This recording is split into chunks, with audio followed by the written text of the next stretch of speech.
Adani Hindenburg मामले में supreme court का फैसला आने के बाद शेयर बाजार में अडानी ग्रुप को बड़ा फायदा देखने को मिला है।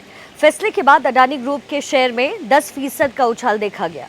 3 जनवरी को कारोबार के दौरान इसके शेयर में 10% की बढ़ोतरी हुई, जबकि एनडीटीवी के स्टॉक्स और अडानी गैस के जो स्टॉक्स हैं वो भी बहुत ज्यादा बढ़े। अडानी हिंडनबर्ग मामले में सुप्रीम कोर्ट का फैसला आने के बाद शेयर बाजार में अडानी ग्रुप को बड़ा फायदा देखने को मिला है।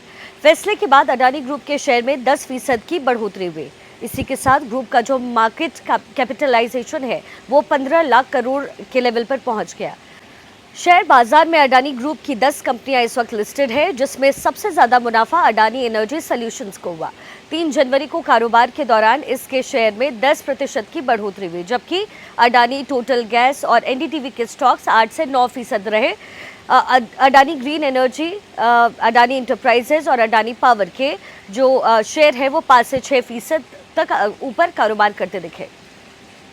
इसके जो शेयर्स हैं वो 3199 के लेवल पर पहुंचे। इसके शेयर का ये लेवल पिछले साल कंपनी के एफपीओ के लिए जो दाम तय किया गया था उस रेंज के बीच में है। कंपनी पिछले साल जनवरी में एफपीओ लाने वाली थी, मगर हिंडनबर्ग की रिपोर्ट आने के बाद कंपनी को ये एफपीओ कैंसिल करना पड़ा था।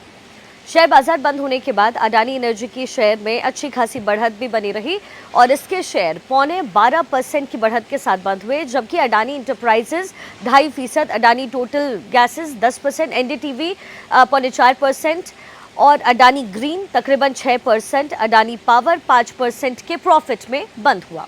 पिछले साल एक समय पर सभी अडानी के 10 शेयर्स का जो कंबाइंड मार्केट कैपिटलाइजेशन था वो आधे से भी कम था, लेकिन अडानी के लिए फिर कई सकारात्मक खबरें आती रही और जिसमें धीरे धीरे सुधार हुआ। पिछले साल 24 जनवरी को हिंडनबर्ग रिसर्च ने अडानी ग्रुप के संबंध में 32,000 शब्दों की एक रिपोर्ट दरअसल तैयार की थी।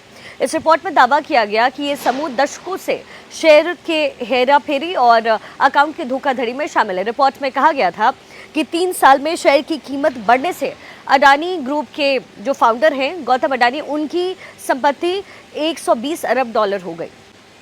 रिपोर्ट के निष्कर्ष में 88 प्रश्नों को शामिल किया गया। देश की सबसे बड़ी अदालत ने सेबी की जांच को क्लीन चिट देते हुए कहा कि सेबी की जांच में दखल देने की कोई वजह मौजूद नहीं दिख रही। सुप्रीम कोर्ट की 3 जजों की पीठ ने सेबी जांच के लिए उन्होंने कहा कि सेबी जांच के लिए एक सक्षम एजेंसी है और हिंडनबर्ग बनाम अडानी मामले में 24 में से 22 मामलों पर जांच पूरी कर ली है और बाकी बचे 2 मामलों के लिए भी सुप्रीम कोर्ट ने सेबी को 3 महीने का वक्त दिया है।